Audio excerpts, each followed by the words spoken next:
রিয়াদের সোফা কারখানায় অগ্নিকাণ্ডে নিহত ১৯, অধিকাংশই নওগাঁ ও নাটোরের। সৌদি আরবের রাজধানী রিয়াদের আল খলিল ইন্ডাস্ট্রিয়াল এলাকায় একটি সোফা তৈরির কারখানায় ভয়াবহ অগ্নিকাণ্ডে কমপক্ষে ১৯ জন বাংলাদেশি শ্রমিক প্রাণ হারিয়েছে।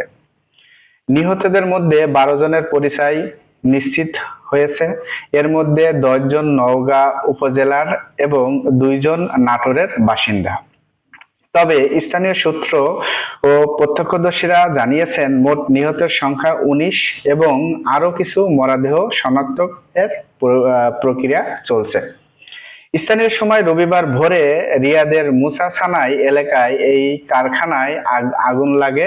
কিভাবে আগুনের সূত্রপাত তা এখনো কেউ নির্দিষ্টভাবে বলতে পারছে না। প্রত্যক্ষদর্শীরা ও স্থানীয় ব্যবসায়ী নাজমুল হুসাইন জানান, তিনি নিজেই ঘটনাস্থল পরিদর্শন করেন এবং সেখানকার সিভিল ডিফেন্স কর্মীদের কাছে ১৯ জন মরদেহ দেখেছেন।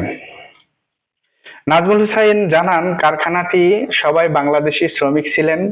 এখন পর্যন্ত ১২ জনের নাম পরিচয় নিশ্চিত করা গেছে। এর মধ্যে ৫ জন নাটোরের বাগমারা ও নলডাঙ্গা থানায় এবং বাকি ৭ জন নওগাঁ আতাই থানার বিভিন্ন ইউনিয়নে।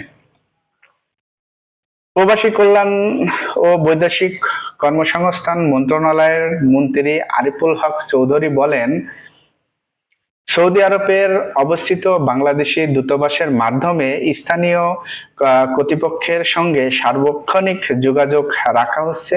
তিনি নিহতদের মরদেহ দ্রুত দেশে ফিরিয়ে আনা এবং তাদের পরিবারকে সব ধরনের সরকারি সহযোগিতা ও ক্ষতিপূরণ নিশ্চিত করতে সংশ্লিষ্ট কর্মকর্তাদের নির্দেশ দিয়েছেন।